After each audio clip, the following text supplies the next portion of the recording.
2 లక్షలకు రైతులకు 2 లక్షల లోన్ ఎలాంటి షూరిటీ లేకుండా కొత్త ఏడాది నుంచి అమల్లోకి ఇప్పటి వరకు 1.6 లక్షల పరిమితి వ్యవసాయ పెట్టుబడుల నేపథ్యంలో ఆర్బీఐ కీలక నిర్ణయం అంటూ చూస్తా ఉన్నాం. సో ఇది చాలా ఇంపార్టెంట్ న్యూస్, ఎందుకంటే రైతులకు ఉపయోగపడేటువంటి ఒక మంచి న్యూస్ కాబట్టి ఆ రైతులందరూ కూడా ఒకసారి అందరూ కూడా గుర్తుపెట్టుకోవాల్సిన అవసరం అయితే ఉంటుంది.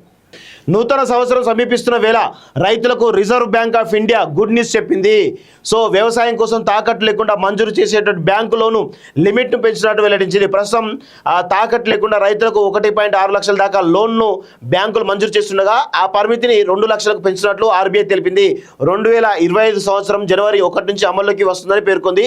వ్యవసాయ పెట్టుబడుల ధరలు పెరుగుతున్నటువంటి నేపథ్యంలో ఆర్బీఐ ఈ నిర్ణయం తీసుకున్నట్టు తెలుస్తోంది. రుణ సదుపాయాల్ని మెరుగుపరిస్తే దేశంలోని చిన్న సన్నకారు రైతులు 86% మందికి లబ్ధి చేకూరుతుందని ఇటీవల కేంద్ర వ్యవసాయ శాఖ మంత్రిత్వ శాఖ తెలిపింది. తాకట్టు లేకుండా రైతులకు మంజూరు చేసేటువంటి లోన్ లిమిట్ 2004లో కేవలం 10,000. దాన్ని క్రమంగా పెంచుతూ ప్రస్తుతం ఉన్నటువంటి 2 లక్షల స్థాయికి చేర్చారంటూ ఒకరిని చూస్తున్నాం. సో మొత్తానికైతే ఇది ఒక గుడ్ న్యూస్గా మనం చెప్పొచ్చు. రైతులకు ఎలాంటి షూరిటీ లేకుండా 2 లక్షల రుణాలు ఇచ్చేందుకు, లోన్ ఇచ్చేందుకు ఈరోజు ఆర్బీఐ కీలకమైన నిర్ణయం తీసుకోవడంతో అన్ని బ్యాంకులు కూడా ఎలాంటి షూరిటీ లేకుండా 2 లక్షల లోన్ ఇచ్చేందుకు సిద్ధమైనట్టు తెలుస్తూ ఉంది.